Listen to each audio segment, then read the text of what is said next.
Welcome to Tech Talk Central, and you're diving into the deep dive with us. I'm Nathan. And I'm Sarah. So today we're digging into a question we hear a lot, actually. Which spatial audio soundbar, really gives you that top-tier immersive experience at home? Right. We've looked at a bunch of sources comparing two big players, the Sonos Arc Ultra and the Bose Smart Ultra. Yeah, both are making some pretty big promises about incredible sound, that whole immersive feeling.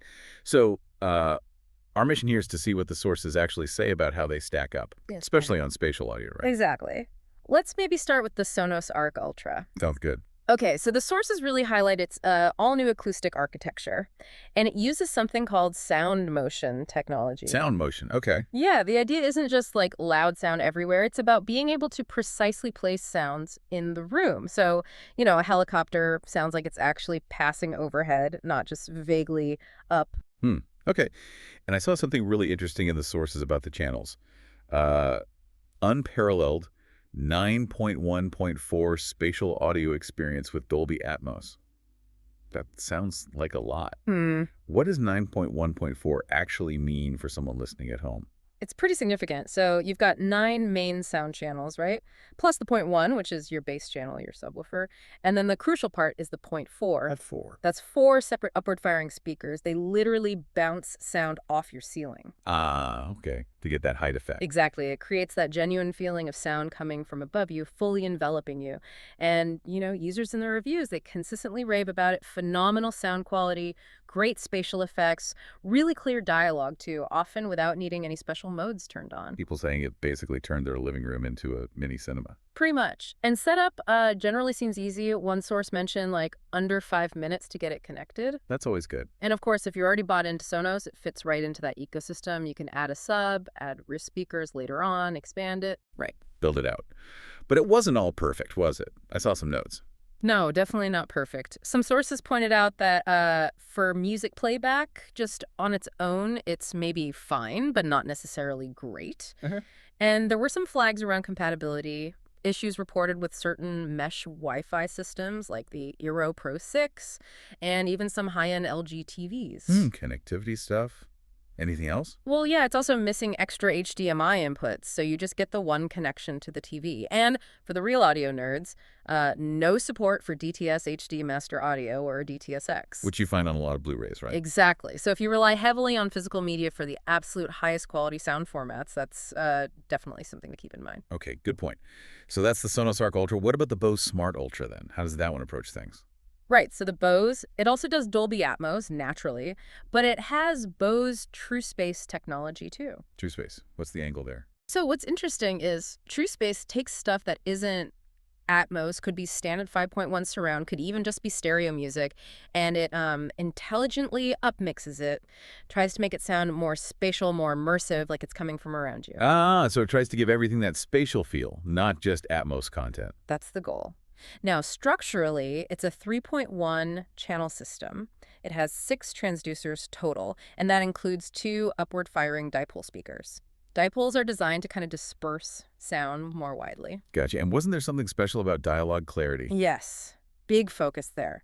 It has this AI dialogue mode. The sources say it actively balances voice and surround sound for ultra-crisp vocal clarity. And people notice that. Oh, yeah. Customers frequently praise the superb sound quality overall, but especially that enhanced dialogue. That and the sleek design came up a lot.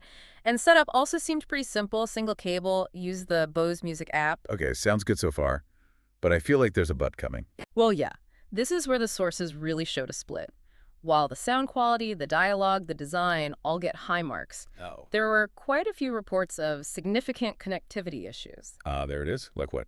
Things like frequent disconnections from Wi-Fi, problems getting the app to work properly or even pair with the soundbar, and some users even reported the soundbar just stopping working randomly, or sometimes causing the connected TV to turn off unexpectedly. Oof.